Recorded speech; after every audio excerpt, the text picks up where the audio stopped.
Apapun, kalau memang pengen mulai ilmu-ilmu agama, duduk di tempat yang baik, terlebih khusus membuat karya buku yang bagus, maka lebih baiknya itu diawali dengan kalimat Bismillahirrahmanirrahim. Dan luar biasa beliau, ya sahibul kitab Safinatun Najah, beliau mengamalkan daripada ini, yaitu dengan memulai Bismillahirrahmanirrahim. Dengan kalimat basmalah beliau mulai. Bukan hanya sembarangan mulai, beliau memulai daripada kalimat Bismillahirrahmanirrahim. Dengan dua alasan beliau memulai kalimat Bismillahirrahmanirrahim. Alasan yang pertama, kenapa beliau memulai dengan kalimat Bismillahirrahmanirrahim? Itu untuk iktidaan bil kitabil aziz, yaitu mengikuti daripada kitabnya Allah, yaitu Al-Quranul Karim. Itu Al-Quran yang paling pertama Allah Subhanahu wa ta'ala turunkan adalah kalimat Bismillahirrahmanirrahim. Di dalam riwayat, walaupun ada riwayat lain yang mengatakan yang pertama kali turun adalah surat Iqra bismi rabbikal ladzi khalaq, tetapi kata ulama bahwasanya Bismillahirrahmanirrahim dulu diawali, kemudian setelah itu dibaca daripada kalimat Iqra bismi rabbikal ladzi khalaq. Jadi awalnya turun Al-Quran itu dengan Bismillah, satu alasan. Dan satu alasan lagi, Bismillahirrahmanirrahim itu diawali di setiap majelis-majelis kita karena Al-Fatihah itu surat pembuka, dan diawali Al-Fatihah tersebut dengan kalimat Bismillahirrahmanirrahim, Alhamdulillahirabbil alamin. Ini yang pertama alasan. Kemudian yang kedua, alasan daripada ulama membuat kitab diawali dengan kalimat Bismillahirrahmanirrahim itu mengikuti iktidaan bin Nabi Muhammad sallallahu alaihi wasallam, mengikuti dengan bihaditsin Nabi Muhammad sallallahu alaihi wasallam, dengan hadisnya baginda Nabi Muhammad sallallahu alaihi wasallam. Jadi ulama ini memulai kitab dengan bismillah dengan alasan di situ karena mengikuti Nabi Muhammad sallallahu alaihi wasallam. Kenapa? Kata baginda Nabi Muhammad sallallahu alaihi wasallam di dalam sebuah hadisnya, kullu amrin dzibalin la yubda'u fihi bi bismillahirrahmanirrahim bahwa abtar au aqta au ajzam. Ini kata baginda Nabi Muhammad sallallahu alaihi wasallam.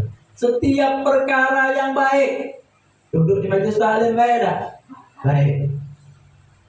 Dan apapun acara-acara yang baik, ada daripada tasmiyah diawali dengan Bismillahirrahmanirrahim.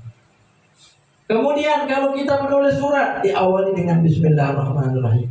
Seandainya ada hal-hal yang baik, yang bagus, kemudian tidak diawali dengan kalimat Bismillahirrahmanirrahim, kata Rasulullah bahwa abtar, maka itu terputus.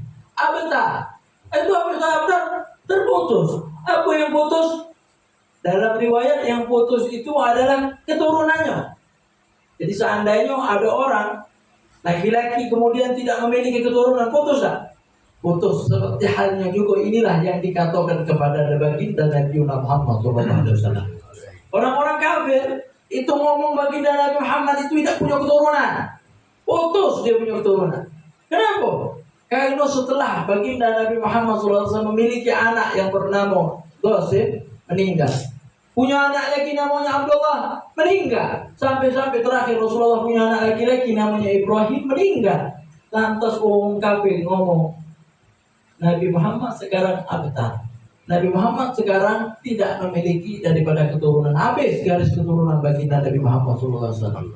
Sedih tak seandainya kita dikatakan seperti itu? Sedih.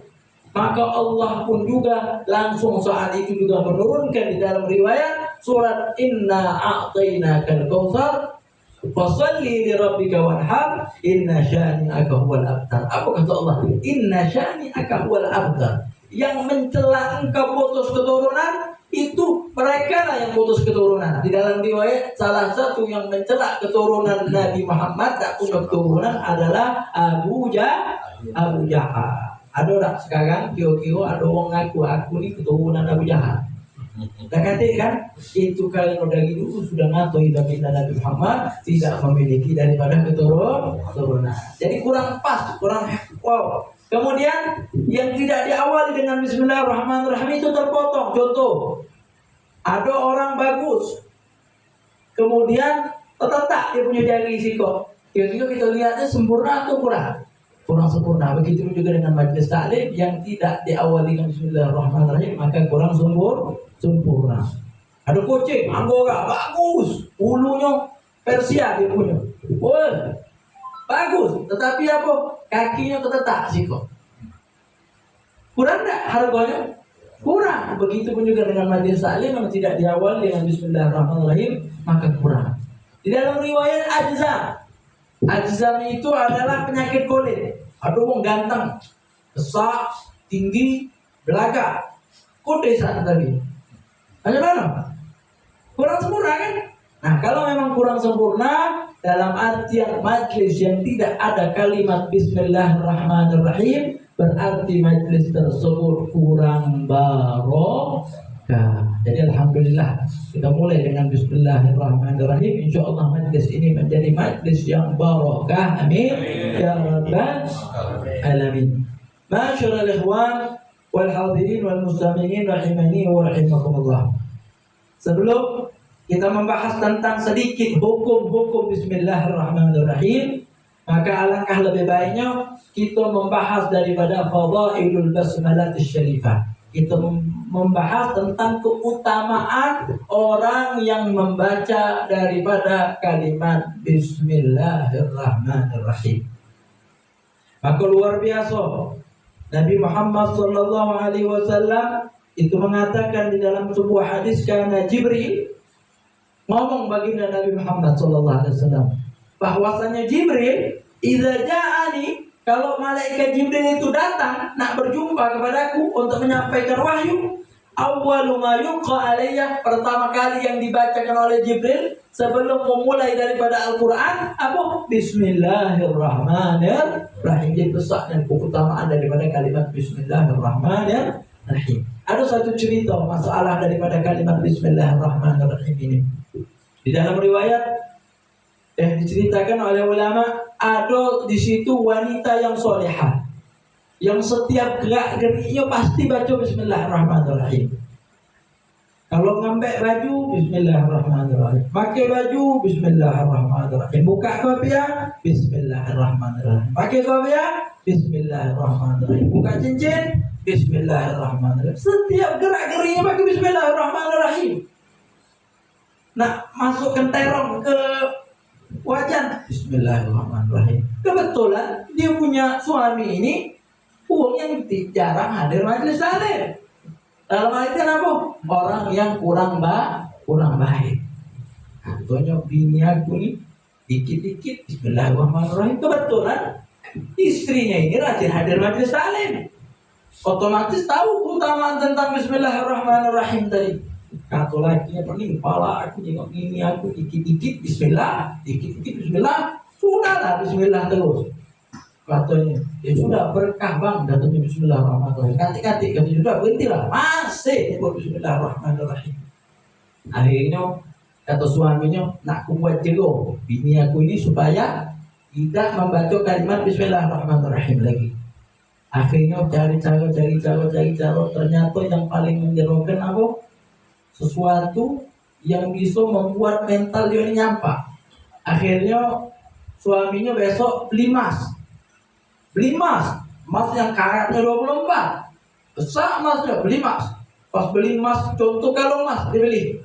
Pas sudah kalung emas itu berapa daripada gram, berapa suku, tiba-tiba dititipkan sama bininya. Katanya, aku titipkan ini, apa namanya?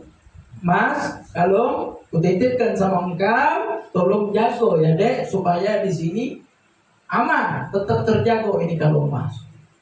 Dimbek sama bininya, Bismillahirrahmanirrahim. Dirti sama dia nagok mana, nak buang dan dia kayak kalau lah nagok.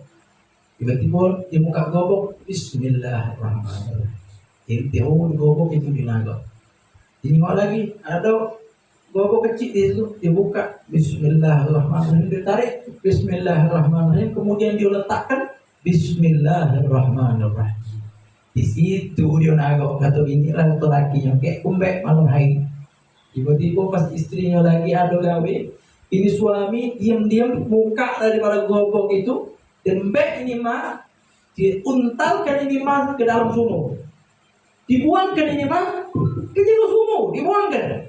Luar biasa, dibuangkan ke jero sumur, terbuang daripada itu tersebut. Tiba-tiba besok pagi dia ngomong, Dek, aku nih perlu mas yang ku titipkan semalam sama kau itu. Aduh hajat mendadak, hajat besar. Tolong ambilkan. Atau ininya, aduh masih ada bang di lemari. Ambilkanlah. Ini bercepat. Ini daripada istri bercepat karena istri yang soleha itu luar biasa. Apapun suaminya minta langsung nurut. Buatkan kopi, nurut langsung. Walaupun tidak wajib. Karena di dalam riwayat, ya ayyu mamra'atin, perempuan mana baik idza shallat khamsaha, kalau dia udah sholat 5 waktu, wa shamat syahraha, dia puasa daripada bulan Ramadan. Kemudian yang terakhir wa ata'at zawjaha, kemudian dia taat sama suaminya, maka dia masuk pintu juga lewat pintu mana baik. Kalau taat sama suami, kalau tidak taat sama suami, masuk pintu neraka mana baik. Kebalikan. Jadi luar biasa, lemah. Suami istri itu lemah, tinggal taat sama bilamu laki, insya Allah syukur. Seandainya lakinya situ ngerti, buat hati ini marah terus, Bu, aku tanamkan Bu di dalam hati kita ini bahwasanya suami adalah surgaku. Memang syukur itu berat, tak dapat syukur. Jadi kalau suami lagi marah-marah, ngingat, maka dalam hati tanamkan, maafkan karena syukur berat. Kalau nak lemah, bukan syukur namanya. Seandainya di situ suami lagi baik, senang, maka dalam hati kita ini harus ada. Ibu-ibu, masya Allah, langkah lemaknya syukur. Memang jalan syukur itu gampang, tidak perlu mahal, tidak lumayan. Lemah. Jadi macam itu, ya, agar kita ini bisa memasukkan diri kita ini ke dalam lindungan Allah dan ridhonya Allah. Itu bagi ibu-ibu. Al-Fakir sering tekankan ini, kalau bagi bapak-bapak jangan lupakan uang tuanya. Tidak di situ bisa menjadi uang yang hebat kalau masih tidak memuliakan dia punya kedua orang tua. Dan meninggal Ustaz orang tuaku, maka doakan jangan sampai tinggal minimal 5 kali sehari. Insya Allah menjadi orang hebat. Aku lah hebat, tak pernah doakan abahku, tak pernah doakan ayahku. Ya memang hebat di dunia, tapi di akhirat sengsara gitu. A'udzubillah, summa na'udzubillah. Dan dari akhirnya balik lagi ke cerita tersebut. Akhirnya gini. Ini ngembek. Istri dia buka gobok, Bismillahirrahmanirrahim. Kata lakinya, katik lagi dia, Bismillahirrahmanirrahim.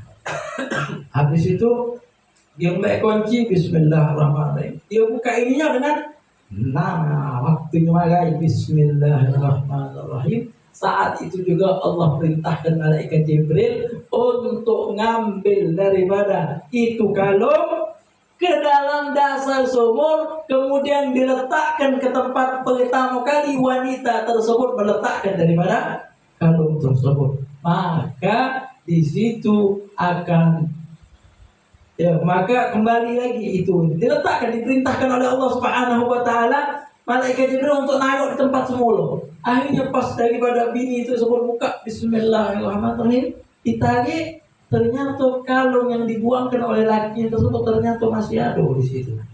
Dengan apa? Dengan keberkatan kalimat Bismillahirrahmanirrahim. Bahkan ya di dalam anjuran ulama, siapa yang saat tidurnya membaca kalimat Bismillahirrahmanirrahim berapa kali? 21 kali, maka insya Allah di malam tersebut dia aman, yang pertama minas sarati, aman dari maling. Umumnya insya Allah tidak maling. Yang baca Bismillahirrahmanirrahim berapa kali? 21 kali. Yang pertama aman dari maling.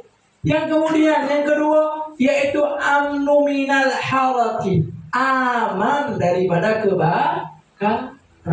Orang yang membaca Bismillahirrahmanirrahim 21 kali aman dari kemalingan, aman dari kebakaran, Itu kan tidak, masih ada lagi wa amnu minal gharaqi, aman dari tenggelam dia punya rumah. Seandainya Palembang ini tsunami, yuk kita minta lindung nak kati insyaallah.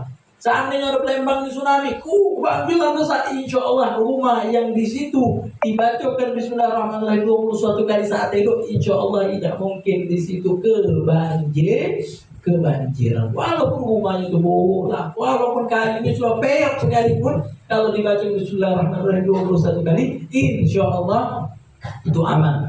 Ya, terjaga tuh. Kemudian yang terakhir itu insya Allah wa amnu minasyaiton, aman dari gangguan setan malam itu. Tidak mungkin mimpi-mimpi jelek, tidak mungkin mimpi-mimpi yang tidak baik, tidak mungkin sama sekali orang yang membaca daripada kalimat Bismillahirrahmanirrahim saat ingin tidur 21 kali. Semoga kita baca mengamalkan daripada hal-hal tersebut. Ma'asyiral ikhwan wal hadirin rahimani wa rahimakumullah. Maka Bismillahirrahmanirrahim itu haruslah kita baca setiap daripada saat, daripada waktu-waktu kita. Bahkan di dalam surga pun ternyata di situ ada 4 sungai. Yang pertama sungai susu, yang pertama sungai air yang lebih manis dibandingkan madu sekalipun. Yang kedua di situ di dalam riwayat Nabi Muhammad SAW ada sungai susu. Yang ketiga di situ ada sungai daripada sungai khamar. Yang keempat ada sungai madu. Ada 4 sungai yang diriwayatkan oleh Rasulullah SAW. Dalam riwayat ini hadis dari baginda Nabi Muhammad saat baginda Nabi Muhammad Isra Mi'raj. Pas Nabi Muhammad SAW naik ke surga, Nabi Muhammad lihat ternyata alangkah hebatnya di surga ini. Ada 1 sungai jernihnya luar biasa, lebih jernih daripada es. Pas dicicip rasanya lebih manis daripada madu, lezat. Ini air. Airnya air biasa, kelihatannya biasa, tapi pas dirasakan luar biasa nikmatnya. Ini 1 sungai. Kemudian sungai kedua di situ ada sungai susu. Di ketiga di situ ada sungai daripada khamar, dari arak. Jadi khamar itu diperbolehkan, diperbolehkan di surga, tetapi bagi yang tidak mengkonsumsinya di dunia. Makanya kata Rasulullah Sallallahu Alaihi Wasallam, Rasulullah SAW, orang yang minum khamar di dunia maka haramahullahu maka Allah Subhanahu wa taala haramkan dia meminum daripada khamar tersebut di akhirat. Jadi yang minum di dunia dan minum di akhirat. Itu kata baginda Nabi Muhammad sallallahu alaihi wasallam. Kemudian yang keempat ada sungai dari madu. Pernah kita berenang sungai madu, tepung madu, alangkah lemaknya. Itu sungai di surga kata Rasulullah, alangkah bagusnya ini sungai. Kata baginda Nabi Muhammad SAW ngomong sama malaikat Jibril, dari mana asal ini sungai tersebut? Ditunjuk oleh malaikat Jibril, itulah Nabi Muhammad SAW. Pas Nabi Muhammad melihat ada gunung yang sangat luar biasa, bentuknya berkilau-kilau hijau gunungnya, ternyata dari batu zamrud. Oh, batu zamrud itu kalau orang berbatuan sekecilnya ini harganya berapa? Mahalnya luar biasa, mahalnya luar biasa. Akan tetapi ini gunung. Subhanallah, hijau itu gunung. Kalau sekarang hijau, rumput kalau rumput mati kalau itu luar biasa hijau. Kata Rasulullah, bagaimana gunung itu? Ternyata di tengah-tengah gunung itu seperti hanya ada pintu. Yang mana pintu tersebut di dalam riwayat terbuat dari emas yang dilapisi perak, kemudian di situ luar biasa ada mutiara-mutiara yang tertancap di dalam pintu-pintunya tersebut. Rasulullah pengen masuk, kata baginda Nabi Muhammad SAW. Kata malaikat Jibril, masuk baik. Kata Nabi Muhammad, mana masuknya? Kuncinya udah kata. Apa kata malaikat Jibril? Kuncinya ada sama engkau ya Rasulullah Sallallahu Alaihi Wasallam. Kata Nabi Muhammad, ada kuncinya. Kata malaikat Jibril, ada kuncinya, yaitu membaca kalimat Bismillahirrahmanirrahim. Akhirnya Nabi Muhammad di situ masuk dengan membaca Bismillahirrahmanirrahim. Pas Nabi Muhammad masuk di situ, luar biasa. Ternyata asal daripada muasal sungai tersebut ternyata dari tulisan Bismillahirrahmanirrahim. Dari mana? Dari bolong-bolongannya. Ada tak tulisan Bismillah di sini? Supaya kita bisa lihat. Ya, kalau kita yang pertama ada tulisan bismi, nih mim, mim ada bolongannya enggak? Ada. Pertama dari mim bolongan tersebut keluarlah sungai yang di situ lebih manis daripada madu, lebih putih daripada salju. Sangat luar biasa itu sungai. Kemudian di bolongan yang kedua yaitu indah kalimat Allahu. Ada bolong enggak? Ternyata di situ keluar sungai daripada sungai subhanallah. Kemudian yang ketiga keluar sungai khamar dari mana? Dari mim kalimat ar-rahman. Ada kan? Ada mimnya kan? Dari itu keluar daripada sungai khamar. Kemudian yang terakhir ar-rahim keluar dari situ daripada sungai madu. Luar biasa. Semoga kita baca mencipi empat sungai itu. Jemput nanti kita baca insyaallah ini ya Ramadan alamin insyaallah. Ini pertemuan yang pertama daripada majlis kita insyaallah besok-besok dan kita membahas daripada hukum membaca bismillahirrahmanirrahim. Apakah di setiap tempat boleh baca bismillahirrahmanirrahim? Apakah di setiap keadaan kita dibolehkan baca bismillahirrahmanirrahim? Maka sedikit singkat, bismillahirrahmanirrahim itu memiliki daripada berapa hukum? 5 hukum. Ada berapa hukum? 5 hukum. Untuk lebih jelasnya di antara 5 hukum tersebut, insya Allah di pertemuan berikutnya. Wallahu a'lam bishawab. Sebelum kita tutup, maka kita insya Allah setiap daripada majlis kita ini sebelum kita tutup dengan doa, kita ada sesi tanya jawab. Macam mana Pak Adi? Bagus. Ada tanya jawab. Insya Allah. Jadi misalkan azan daripada jam berapa? Jam 7.30. Apa sholat di masjid kalau apa sholat di sini gitu ini? Sholat di sini begitu. Sholat di sini Ben. Kalau sholat di sini macet mundur dikit. Jadi sekarang udah 19.30, maka sebelum kita tutup dengan doa, silahkan kalau memang ada yang nak bertanya. Yang berkaitan dengan ucapan yang dipelajari tadi boleh silahkan, karena kalau memang tidak ada maka pertanyaan yang lain juga boleh, karena bismillahirrahmanirrahim itu cuma faedah-faedah yang kita baca saat ini. Insyaallah baca amalkan galanya. Amin ya rabbal alamin. Fadhil, kalau ada yang bertanya silahkan.